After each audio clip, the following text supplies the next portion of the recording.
Well, have you been watching the reboot of Frasier? Kelsey Grammer personally picked the Canadian in the cast.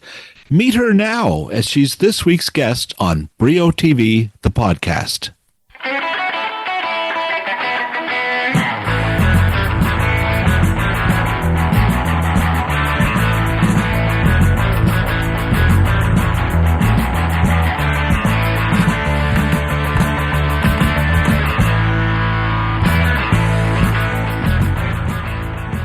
Hi, everybody. Bill Brio here. Welcome to Brio TV, the podcast. All 10 episodes of the second season of Frasier are now up and streaming on demand on Paramount Plus Canada. The streaming service held a gala screening in Toronto earlier this fall, where hundreds lined up to see the first 2 episodes and meet Dr. Frasier Crane himself, Kelsey Grammer. Also in attendance was my guest today, Jess Salgueiro. She plays Eve, the young mom who is friends and sort of a love interest with Dr. Crane's firefighter son, Frederick, played by Jack Cutmore Scott. Originally from Winnipeg, Salgueiro trained to be an actress in Toronto and paid her dues, as you'll hear, on shows such as Saving Hope, Working Moms, and Letterkenny. How she made the leap to join the cast of one of the most anticipated reboots ever is, well, let's let her tell that story. Here's our conversation over a recent Zoom meeting, with her catching me on camera cleaning up in the background of my home office before the conversation began. How embarrassing. Anyway, here we go. Hi, Jess. That was so adorable. I loved that. I was trying to clean up. It was messy back there. I thought, I can't let Jess see this. I get it. You have a minute. Why not? Listen, I appreciate you doing this today and being early and everything. Thank you very much. My pleasure.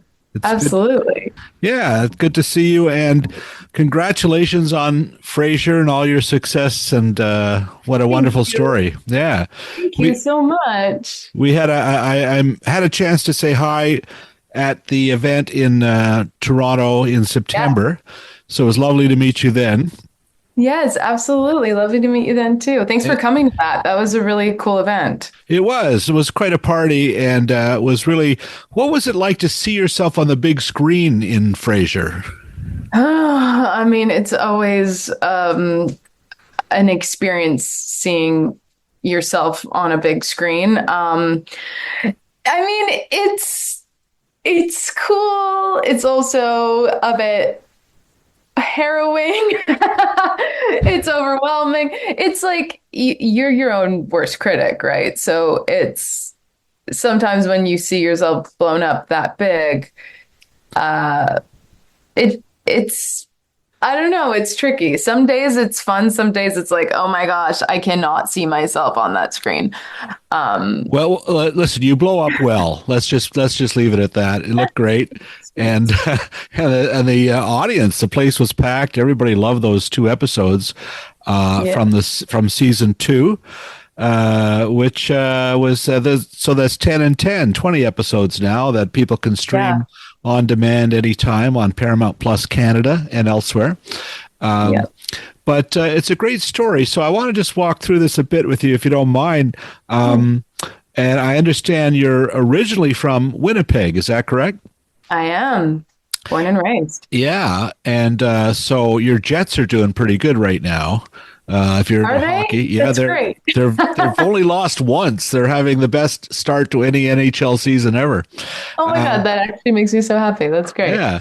Now, I think this is right that you left Winnipeg for Toronto sometime in your like when you're 18 or so to study theater. Is that true? Yeah, I moved to Toronto when I was 18. I went to a musical theater college here called Randolph. So it's specifically for dancing, singing, and acting. Let me ask you about this place. I'm quite interested because my son Dan, he lives down around Palmerston and Bloor, Bathurst and Bloor, and this was the old United Church down just south of Bloor, where the school took place, and I've been driven past it many times. So, how did you learn about this theater school, dance troupe? Well, I was really into dance as a kid when I was living in Winnipeg, mostly because I was incredibly hyper and would not stop moving, and my mom needed to do something with me. Okay. So I was in dance, and one of my dance teachers had gone to Randolph. And so when I was 18, she actually suggested that I auditioned for the school. Um, it's kind of thanks to her that I found out about it and that I even came to Toronto. I don't know if my path would have led me here Wow. at that time if I hadn't gotten into that school. So um, yeah, thanks to her. So teachers can make a difference, right? That's pretty Big good. time. Big Um, time. at this point, were you thinking as well about being an actress, or was it mainly dancing, or when did you get into the acting part? I always did want to be an actor, but again, growing up in Winnipeg, especially in the 90s, it in the 90s and the 2000s, it was, a bit limited in terms of what was available to you. There was some community theater, but besides that, there wasn't that much professional stuff happening. So I think dance was just a natural kind of outlet for me. But I was always like so hammed up. Like I was dancing, but I was like really giving it like I was very into it. I was definitely acting my way through dance class. And so, yeah, and in terms of getting into round off, essentially, if you're strong in one of the three threats, if Hmm. you're a strong singer, a strong dancer, a strong actor, you have a pretty good shot at getting in. So I definitely went in more with dance experience than anything else. Well, I love that expression, ham. That I think Lucille Ball once said that somebody asked her why she was doing her fifth or sixth TV show, and she said the ham always rises. You know. Oh my God, I'm gonna remember that. Yeah. That's good. That's good. So there you go. Now you're dancing, but then you start acting, and you have quite a IMDb list of credits, all kinds of great things. Certainly breakthrough roles on Working Mom, and even on Letterkenny, people would remember you from that. When did things start to really happen for you? I guess acting wise. Well, I had started a theater company after college, and I was really into like the indie theater scene in Toronto. And actually, I did this play with an actor who was a lead on this show called Saving Hope, which was Right. I think it was on Global, Yeah. like a medical drama procedural kind of thing. And I was playing his young love interest in this play. And when the producers of his show came to see our play, they cast me as his love interest in the next season of the show Wow. because they had already kind of conceived of this similar relationship for the next season. So I got really lucky that it just so happens I was doing essentially the same relationship with him in this play. Um, and so that really started my TV career because before that I think I'd maybe done one day on something, but that show, I think I ended up doing 12 episodes of that show. So it really kind of started, me getting comfortable on set. I didn't have that much to do. My character really wasn't that, it was very much a supporting character, but yeah, the experience of just being around all of these professionals, seeing how a set worked was huge. Mm. And then slowly but surely, I'd start to get, instead of only having one line in a scene, I might get two lines. One episode, I might get two scenes. And then slowly, you get two episodes, you get more. It kind of, for me, it felt like it was a beautiful kind of crescendo that happened really naturally. Yeah. I don't know if I really think about actors now that kind of get discovered or like go from like 0 to 100. And that is such an well, it's a story that we hear a lot, but I don't think it happens very often. But when it does, I can't imagine how challenging that would be, because this industry is so wild. The distractions you have on set, the obstacles you have to overcome in terms of not being in your own head, not, self-sabotaging is huge. I think that's like the hardest part of the job. So plus, how do you get past the craft services table? I always think. And that especially, I mean, how could I miss that?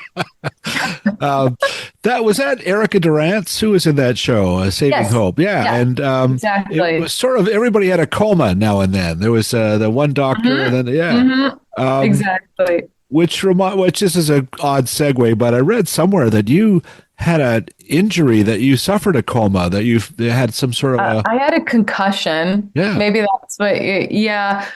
I got a concussion from a stunt I did on a set, and what were you doing stunts? This seems a little dangerous. What happened? It was something that I had done before also. And it's not that wild of a stunt, to be honest, but it was just the way I had to essentially jump backwards onto a mat, but I missed the mat and I hit my head, and I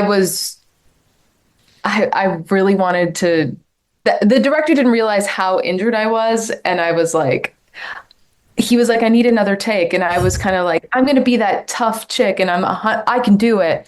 I did it again hit my head. And thank goodness one of the lead actors that I was working with was like, you're not okay. We need to stop. You need to stop doing this to yourself. Okay. But yeah, it was like probably 4 to 5 months of like going to a concussion clinic, and my goodness. Really, yeah, it was a wild experience. It really makes you listen to your body. It makes you really, have a lot of grace for when you're limited in certain respects. Like, I couldn't be that tough chick all the time. So we all have our limitations. I was at the doctor the other day, and my neck hurts and stuff. And they were saying, "Did you have a accident? What happened when you were?"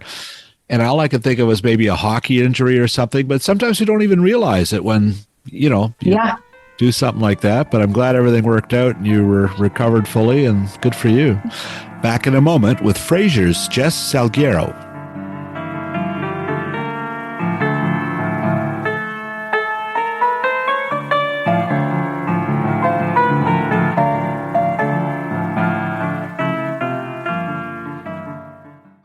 Back for a second season this month on Super Channel is Finally Caught. You think the only cold cases in Canada contain 24 beers? This is a true crime show where murders go cold, leaving unanswered questions, and killers are left to run free, assuming they've gotten away with murder. These cold cases demand justice for the people impacted. New evidence or stunning new testimony comes to light, allowing law enforcement officers to piece together what happened, with the killer being finally caught. It's an all-Canadian series from Blackwatch Entertainment. See Season 2 this November on Super Channel, available via most cable providers across the country, as well as streaming live and on demand with Amazon Prime Video channels and Apple TV+.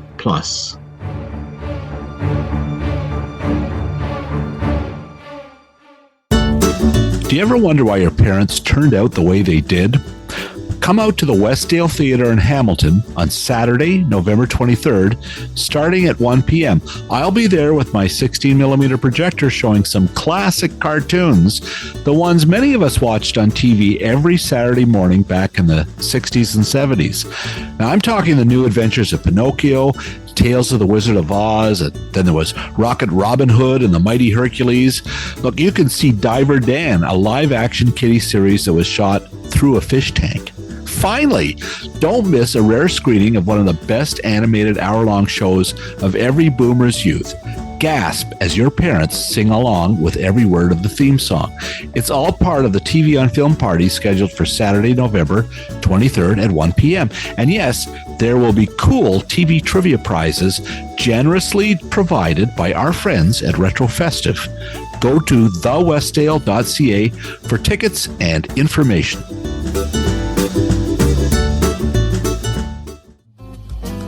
Hey baby, I hear the blues are calling, tossed salads and scrambled eggs. Here she is again, Jess Salgueiro. Now, these roles in that hospital show you mentioned, but when did you start getting into more comedic roles? Because that's a whole other muscle, isn't it?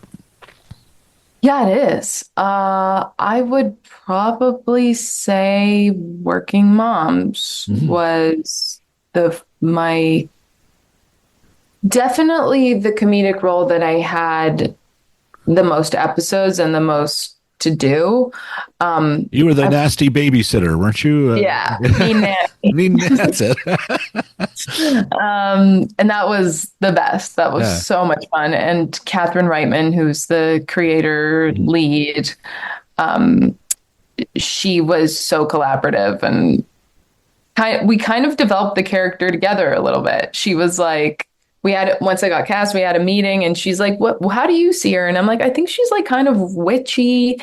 I think she's also like very millennial and like goes to Coachella. And she's like, I love it. It was so fun. It was also one of those shows that we filmed. It was on CBC. Some people watched it, but it didn't feel like it was like a huge, massive hit. But then once it went on Netflix. Right. Yes. The big explosion. Then all of a sudden, yeah. I had friends in the States who watched it in Buffalo. The TV critic at the Buffalo News, they watched it all the time. They loved it. So that was a huge exposure for you, I'm sure, career-wise. Yeah. I'd say to this day, it's probably the thing I still get the most recognized from. Oh, great. Well, it was on like 6 or 7 years, wasn't it? It was quite a long time. Yeah. Yeah. Pretty successful. Sort of under the radar here, though, which is curious. But good for you. And also you did Letterkenny, right?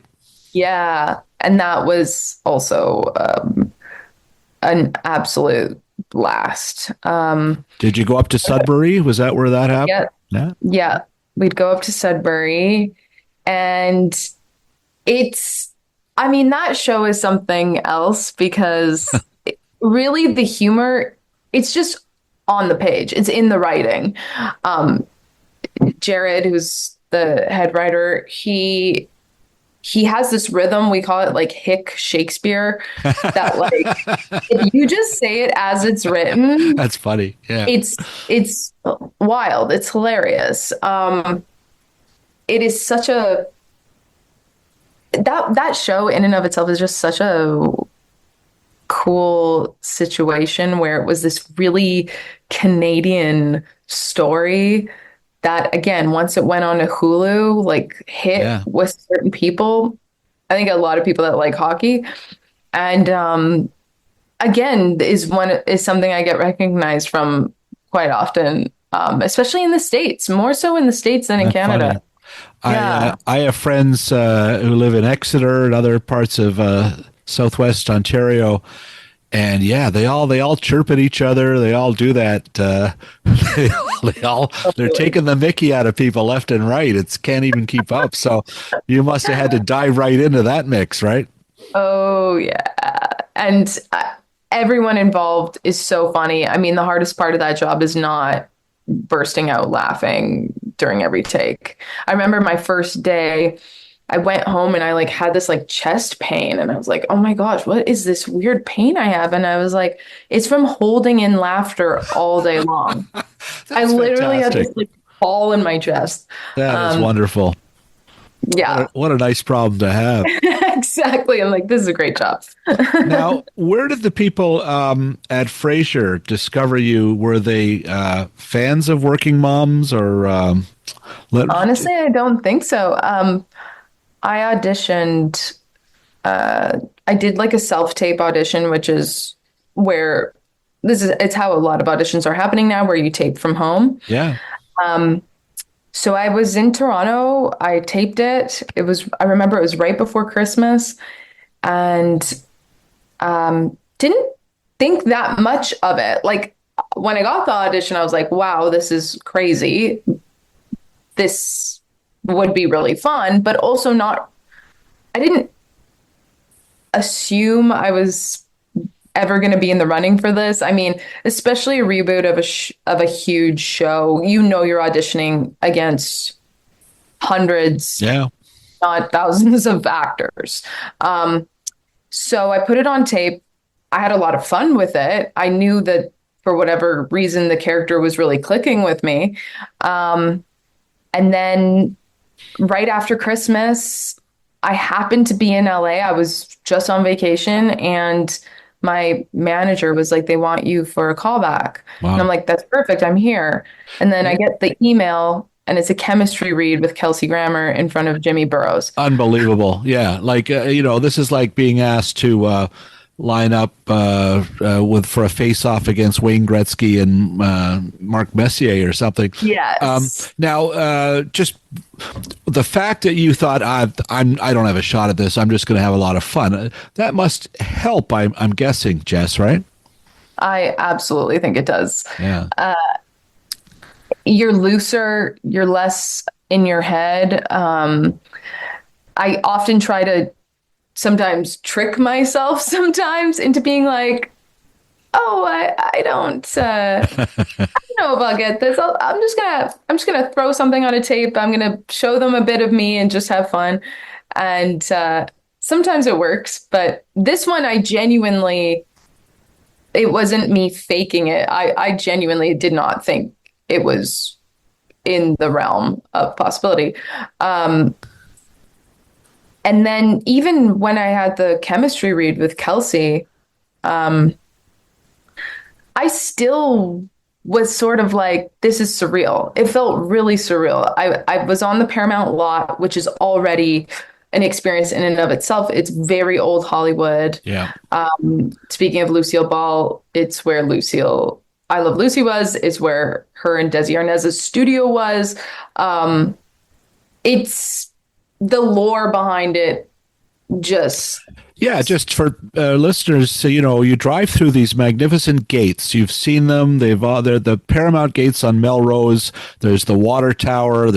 It's a beautiful campus, and all those studios have plaques on them that say, whatever amazing, Some Like It Hot or whatever, on Paramount was shot. So you're walking into cathedrals of television and movie, really, and it must be a head turner for you. Absolutely. Yeah. So you went, and now again, when this event happened in Toronto, there was you and Kelsey Grammer on stage, and Grammer talked a bit about your audition and the fact that you did this chemistry read together, which, from what I understand, is kind of getting more and more rare. There's a lot of this. I can't imagine how you do a chemistry read on a Zoom or on a meeting, on an online thing. So hats off to Grammer that he insisted this is how he had to have it done. And he actually got very emotional. He teared up talking about your audition. So clearly you reached him immediately, right? That's so sweet. Yeah.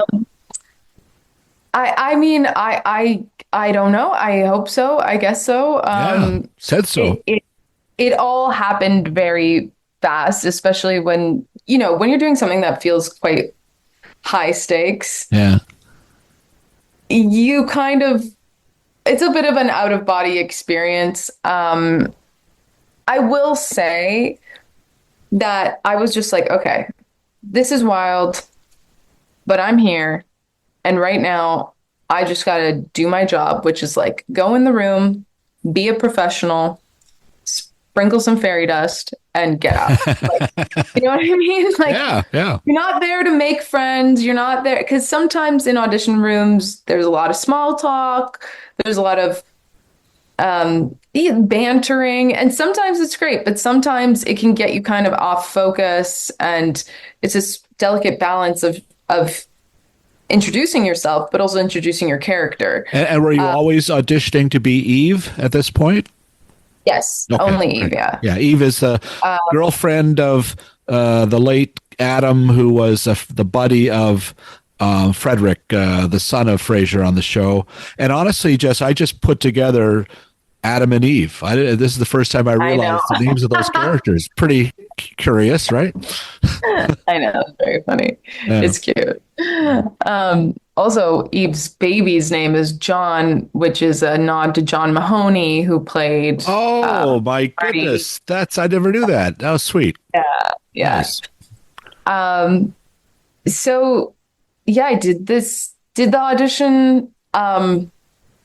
They laughed, which I was told by the casting director not to expect a laugh, because Right. these are, TV legends. And I left being like, okay, I did the best I could do, and then whatever, everything else is up to fate, I suppose. And do you remember what the scene was? Yeah, there was two scenes. One of them was completely rewritten, like for what's on broadcast. Yeah. The other one, I mean, they're both. I honestly can't even remember right now, because they were both like quite different than what we Okay. ended up using. And okay, sorry. Go ahead. No, I was just gonna say, in the journey of multicam sitcom scripts, they change so much. After every rehearsal, we get a revision of the script, and some scenes are gone, some scenes are different. It's really a TV writer's craft. Like, it is, the writers are kind of gods on those sets. Like, it's their baby. I don't know. It's amazing how involved they are. How I mean, I can go into how it is when we do a tape night, because that's a whole other thing. But anyway. Well, no, but I mean, it's a marvel, really. You, as an actor, you have memorized a script, and you go in, and then you're given pink pages or green pages that are different, and okay, go. You've got 10 minutes. Go. Like, I can't remember. I don't know how you do it. So hats off. It is a frightening process, but I can see why the pressure is on for the writers to really hit a high bar, because Frasier was the best in terms of the original show and writing. So you're there, and the great Jim Burrows, I mean, he's the guy. He's walked Grammer through Cheers and Frasier. He did Friends. He's the Yoda of television directors.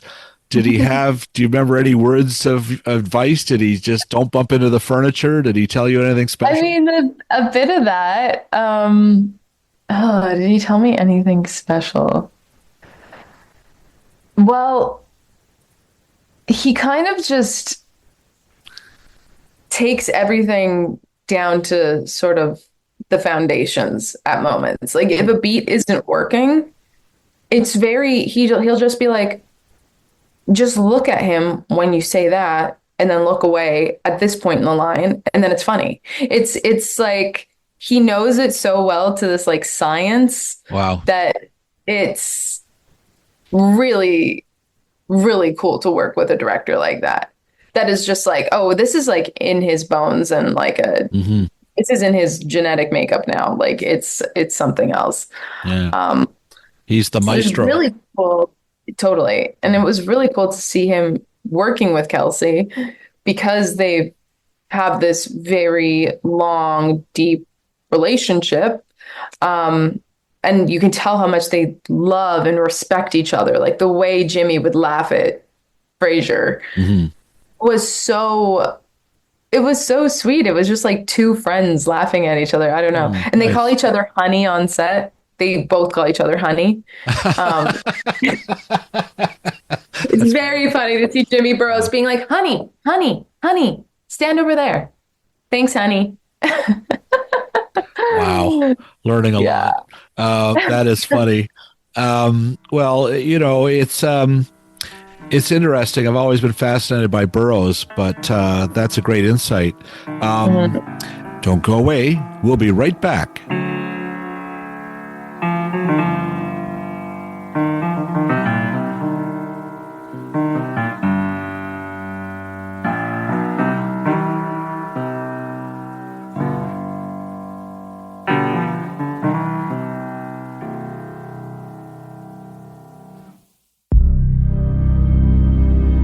Have you seen Creepy Bits? No, not Timbits that have been left out in the sun too long. Creepy Bits, the all-Canadian made horror series.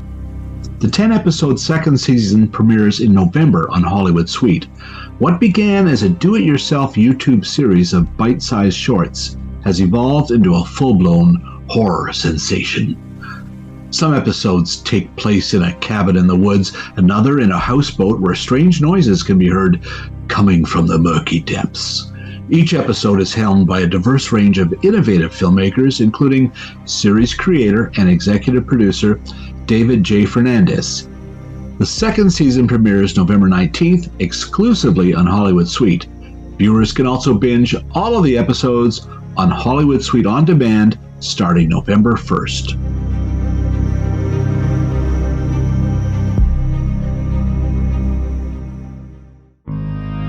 This month, like every month, there's something for every member of the family on Paramount Plus Canada. The big news is the return of Yellowstone, back for a 5th season. This is the story of the Dutton family, who control the largest cattle ranch in the United States. And yes, Kevin Costner will be back, along with the rest of the ensemble. Fans of executive producer Taylor Sheridan can look forward to his latest series, Landman, which looks at the fortune-seeking world of Texas oil rigs. Billy Bob Thornton, Demi Moore, John Hamm, and Andy Garcia are among the stars. Then there's The Agency, which explores the world of international intrigue and espionage. Michael Fassbender and Richard Gere star. Finally, there's the music documentary Larger Than Life, Reign of the Boy Bands, featuring NSYNC, 98 Degrees, Backstreet Boys, Hanson, New Kids on the Block, and others. And remember, there's a mountain of entertainment every month on Paramount Plus.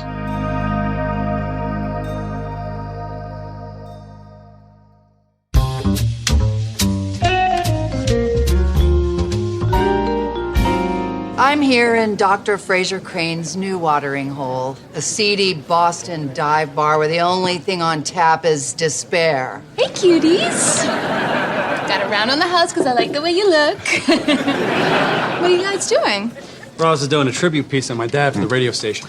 That's amazing. Yes. Radio still exists? And we're back with Jess. And so you're in front of a studio audience, which has to be a first. There's no studio audience shows in Canada. So the judges and juries are right out in front up for every line. Was that a smooth transition? Did you have to learn to pause and give everybody a beat to laugh? How did that go? It was terrifying at first. Thrilling and terrifying. I definitely, a lot of times Jimmy had to be like, hold for laugh. Like sometimes would have to reshoot certain things because I didn't hold long enough. I didn't realize how long you have to hold. I'm used to theater, so yeah. I didn't get too messed up about the audience being there. But in terms of shooting it as well, it's certain things like that. No, you really have to hold till the laugh's done because sound will not pick you up. But yeah, it was wild. I mean, tape nights are really fun. It's an experience. We often get 2 takes of a scene, and then we huddle, the writers all huddle. They'll have alt lines for every single joke. They'll have 5 alt lines. Wow. And they'll either tell you which one you should try, or they'll literally show you and be like, pick one. And a lot of times that's the first time you're ever saying those words out loud is in front of the audience, because you just got fed the new line, which is crazy. Well, I rewatched some of the episodes last night, and the writing's pretty sharp. The lines are there, which is, again, a high bar. As an actor, do you know when you get the new line, do you think, oh, this is so much better? You could tell right away? Sometimes, yeah, for sure. Oh, yeah, definitely. Especially by season 2, where I think we're also, understanding our characters more deeply, and how we could sell something, how we could sell a line or sell a joke. And yeah, sometimes when there's been times where during a taping, something falls really flat. And I've gone up to the writers and been like, help me. And they're like, yeah, of course. Sorry. Okay, here we go. Like, here's one. I'm like, great. thank you. Which is great that like you yeah. have a team. Like it's not like you're just out there hanging to dry. No, that's and handy. also our writers are like one of our showrunners, Joe Cristalli. Yeah. He is a Frasier super fan. So he had started a Twitter account a long time ago that was like, bring back Frasier. And he would put like little one-liners, like ideas he had on this Twitter account. It got kind of popular. And then when Kelsey had made some public statement that he wanted to bring it back, Joe was like, told his agents, like, you have to get me a meeting. And they got him a meeting and they liked him, but he didn't have enough experience to be a showrunner. And then he partnered with his friend who was already showrunning on Who's Your Father? And How I Met My Father. Chris, How I Met Your Father. How I Met That's a My movie Mother. I did. Yeah, that's another thing. Chris Harris, you're talking about, right? Chris Harris, yeah. How I Met Your Father, How I Met Your Mother, How I Met Your Father. One of them. Yeah, he was showrunning, and they partnered up, and they're our showrunners now. That's an amazing story. I didn't realize that. Yeah. I actually did a podcast with Ken Levine, and Ken was one of the writers of the original Frasier, one of the showrunners, he and his writing partner. And he did a podcast, Hollywood and Levine, where he talks about television. He's very interesting to listen to. But he was cheeky enough to kind of take issue with the new Frasier. And he felt, and this is where it's, you wonder, but it's sort of like, why didn't they bring back some of the writers of the original show? I guess you can see the logic in him saying that, but how do you feel? Is it maybe works just fine to have a fresh perspective on this new show with the writers that you have? Maybe. I mean, Christopher Lloyd, who was the showrunner, one of the showrunners of the original, he is still a consultant. His brother is one of our head writers, Stephen Lloyd. Okay. And another writer named Bob Daly, I'm pretty sure he was either a writer's assistant or he was around during the original. Mm-hmm. I think he was probably pretty young and early in his career. But in terms of these other people taking the helm, meaning Chris and Joe, I mean, I think they're a great choice, but I can understand, I suppose, why someone from the original might be like, oh, what about us? Don't you want that voice? Right. But it's a really weird thing to do a reboot, man. It's so crazy because you have to pay tribute and still capture the tone. Yeah. However, you need to update it. You have to write for new characters. It's a weird challenge. It's a wild challenge. It must be. It is. And, you've got a good balance in season 2. You've got Perry Gilpin is back for several episodes. We've seen BB Newirth and, of course, the gang back at the radio station episode. It's a nice mix, They were worked in fairly naturally. But yeah, you also have to establish you and Frederick and the professor at, everybody else. So that's really the first job one. And it is a tough assignment for sure. But I think the central ingredient, of course, is Frasier. And Kelsey Grammer is very dependable there, right? He's just absolutely the best. And I understand he said or suggested that go back and look at Cheers. Go back and do some homework. Did he? Is that true? Yeah. He, well, in terms of Eve, my character being a bartender, one episode when Kelsey was directing, he was like, I really want you to, I want you to know everything that's happening in the bar, kind of like Carla. and to go back and watch Cheers and pay attention. And I loved that.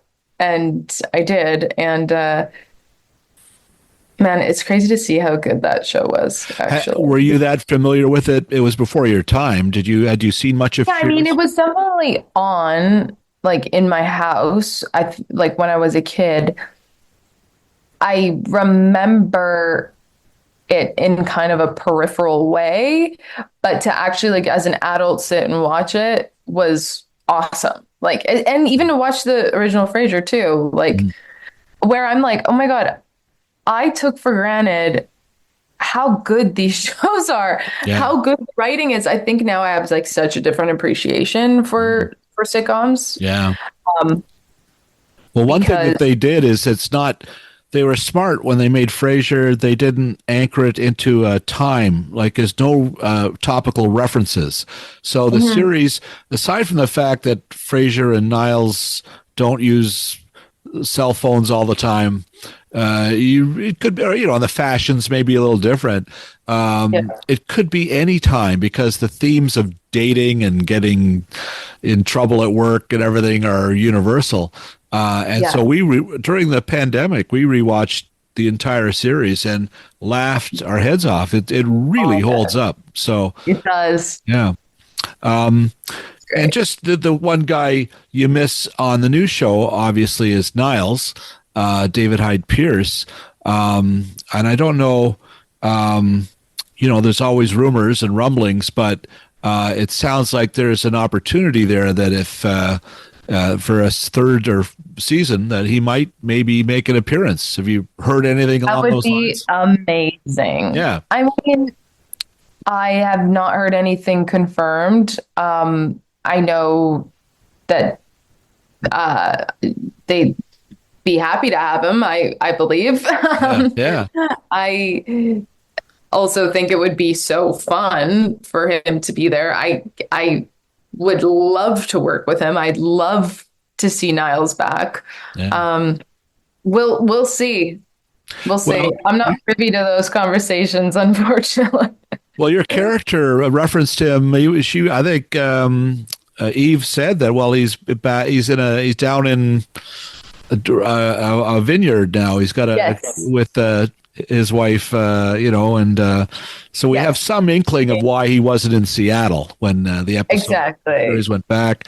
And I love the episode too, where Frasier's written a book and he gets notes from Niles. It's very clever the way that they brought the voice of that character back into the show. Totally. In a very funny way, both times, right? Like it was pure Niles. So you're right about the writer. He really went to school on the show because even all the little interstitial titles in between scenes is so much echoes the great part of the original series, right? It's really also beautiful to see how excited he gets when, there's original cast members joining us, and like he's fanboying over his show. It's really beautiful to see, and it gets us excited too. Yeah. It's special. It's a very specific job experience, and it's been such a pleasure. It really has. I did not know what to expect, and going to work every day is so much fun. I bet it is.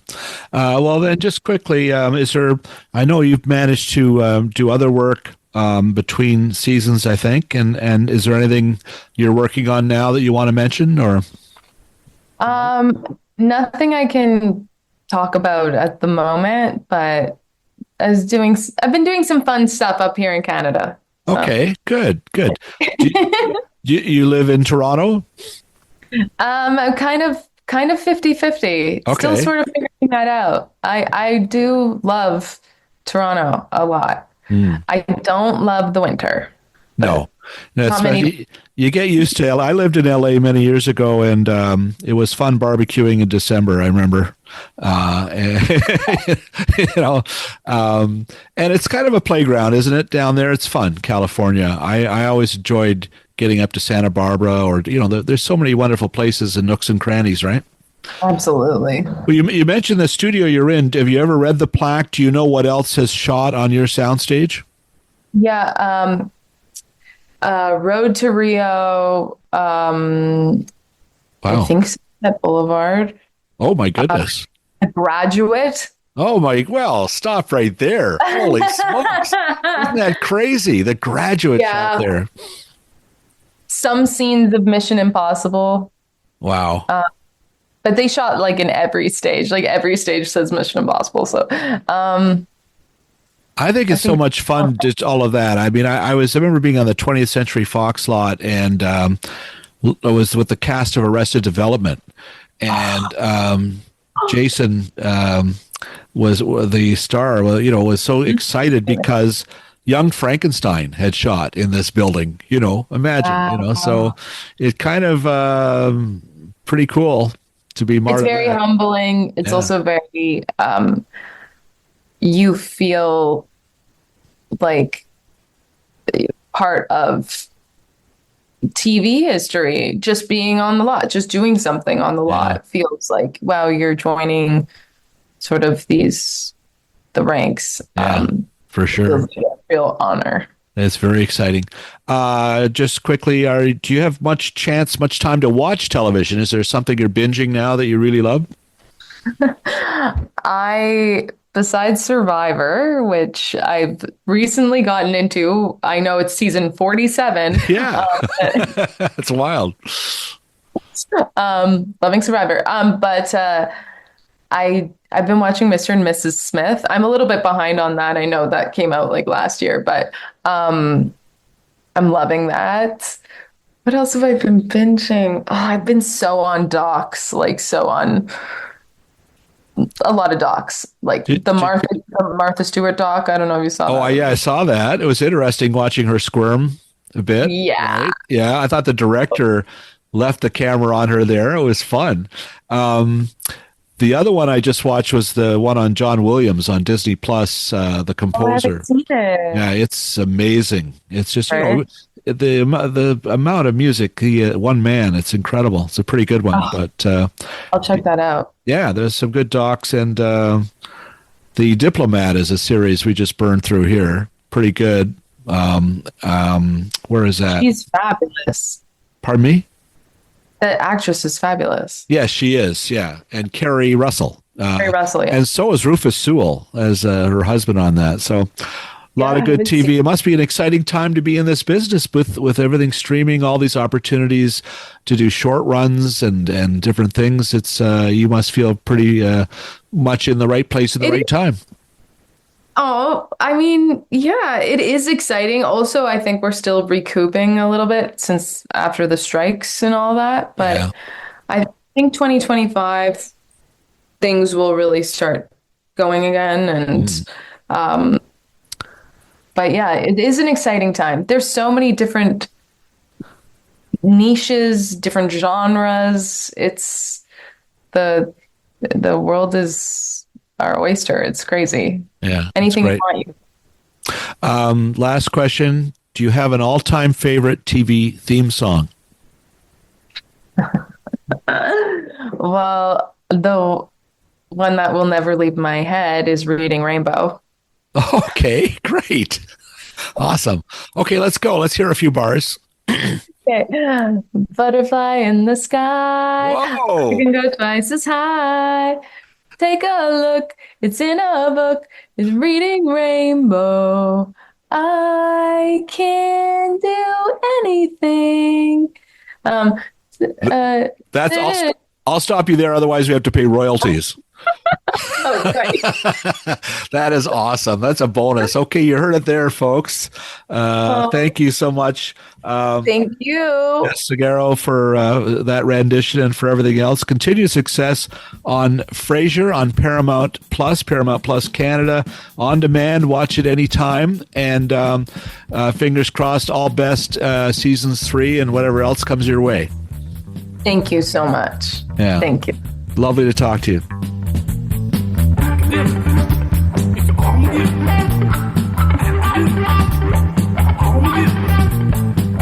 Yeah. want to thank my guest again today, Jess Salgueiro, a lovely young actress, and she's terrific on Frasier. Make sure you catch her on that show and anything else she does. Thanks, as always, to producer Phil Hong, who, as Dr. Frasier told his radio audience, he's always listening. Give it up as well to BJ Del Conte, Paul Boudreau, and all the crispy critters, as well as piano man Stephen Dudley for the music you hear on this podcast. Finally, thank you to you, listener. If you enjoyed this conversation, let us know with a like or a comment at Apple or Spotify or wherever you listen to podcasts. I'm Bill Brio. Thanks for listening.